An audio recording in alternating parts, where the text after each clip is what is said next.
Estima-se que, no mundo, 2 mil milhões de pessoas estejam infectadas com o vírus da hepatite B, ou seja, 30% da população mundial, principalmente em regiões de África, Ásia, América Latina e América do Norte, onde o vírus é endémico. Números que exigem um combate mais eficaz e que chamaram a atenção de cientistas, médicos e farmacêuticos de todo o mundo na 12ª reunião anual da Associação Portuguesa para o Estudo do Fígado, realizada em Cascais.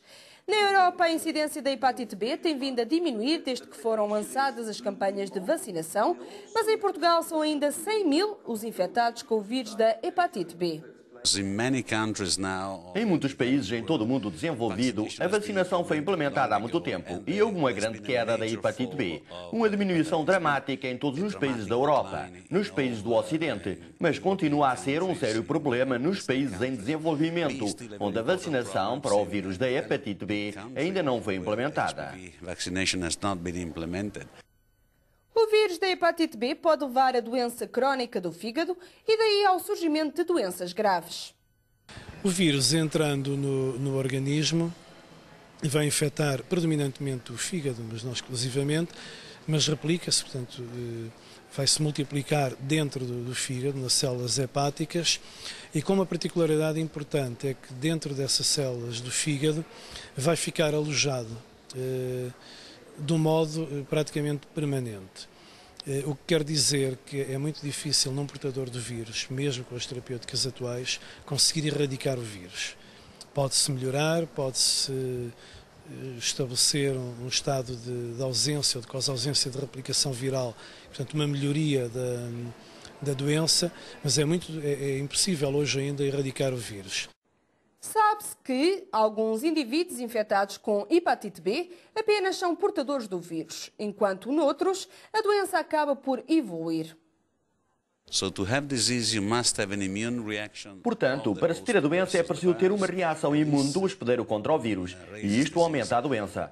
Sabe-se que uma vez infectado com o vírus da hepatite B, existem situações clínicas diferentes. Pode-se não ter nada e ser apenas um portador saudável, ou, agora denominado, portador inativo. Pode-se ter uma hepatite aguda e, uma vez resolvida a hepatite aguda, torna-se imune, ou ter uma infecção crónica e ficar doente. Portanto, depende da reatividade imunológica do vírus, ou do hospedeiro infectado, para além do próprio vírus. O que distingue a hepatite B é, de facto, essa possibilidade de evoluir para uma hepatite crónica e, depois de estar estabelecida essa hepatite crónica, poder eventualmente evoluir mal para uma cirrose, para um tumor do fígado. Portanto, essa é que é a preocupação de quem lida com a hepatite B. Por um lado, evitar o contágio, naturalmente, e a prevenção continua a ser a primeira linha da nossa atuação, mas quando um doente tem uma hepatite B, a nossa preocupação é de tentar evitar que ele venha a evoluir mal. Apesar de não ser possível erradicar o vírus do organismo, existem vários tipos de terapêuticas. Uma é o interferão. Uma que vai fundamentalmente estimular as defesas do organismo, portanto, fazer uma estimulação imunitária de modo a tentar conter o vírus e baseia-se na administração de interferão. Mas o interferão funciona de forma diferente de paciente para paciente e, apesar de limitado, pode levar à reversão da patologia. Um pequeno número de pacientes que podem a longo prazo induzir seroconversão do E para anti-E, os denominados pacientes antigénios positivos, e depois a maioria deles levam à erradicação do vírus devido à seroconversão do HBsAg para anti-HBs. Mas isto, infelizmente, é muito raro. A maioria dos nossos pacientes não é antigénio positivo, são antigénios negativos, e a doença sustenta-se pelo vírus mutante, que é muito resistente ao interferão. Para os pacientes antigénios negativos, existem outras terapias como os antivirais. E o outro tipo de terapêutica baseia-se em fármacos que são inibidores da replicação do vírus, portanto são antivirais diretos, que vão conseguir, não por estimulação da imunidade, mas por um combate direto ao vírus, por inibição dessa replicação dentro das células hepáticas, conseguir também com isso estabilizar o vírus. E, portanto, temos estes medicamentos que são bons para inibir o vírus, mas ao serem utilizados por muito tempo, poderão permitir resistências e, portanto, perdemos o poder terapêutico a longo prazo. Mas para os doentes com hepatite B crónica, há agora um novo antiviral que foi aprovado em Portugal com uma nova substância ativa, o tenofovir, que demonstrou grande eficácia nos testes clínicos. So the results is really extremely good. Os resultados foram extremamente bons, porque os pacientes com antigênio E positivo, após um ano, 75 a 80% dos pacientes estavam controlados, e nos pacientes com antigênio E negativo foram aproximadamente 90%. E o controle da replicação foi mantido no segundo ano, porque não houve resistência. Houve melhorias ano após ano. Isto é algo de especial neste medicamento, já que atualmente não existe nenhum caso de resistência descrito após 2 anos de tratamento. Currently, there is no resistance that has been described after 2 years of treatment. A substância ativa apresentou grande eficácia ao bloquear a ação do vírus no organismo.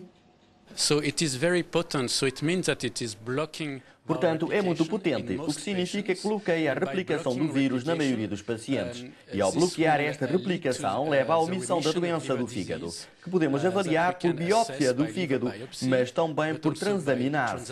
Portanto, nós demonstramos através de estudos clínicos que este medicamento consegue alcançar o controle da doença do fígado na maioria dos pacientes. Agora que o tenofovir está disponível em Portugal, o que podem esperar os pacientes nos quais outras terapêuticas falharam?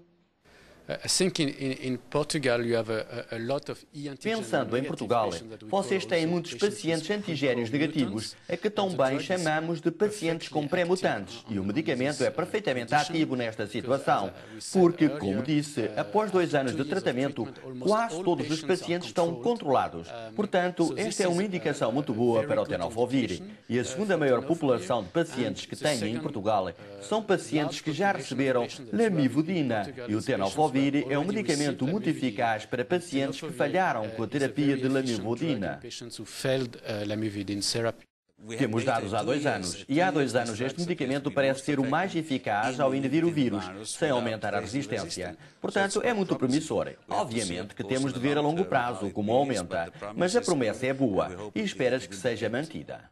Para além da eficácia até agora demonstrada, o tenofovir é 25% mais barato, o que pode vir a permitir ao Estado português poupar anualmente cerca de 1.500 € por doente.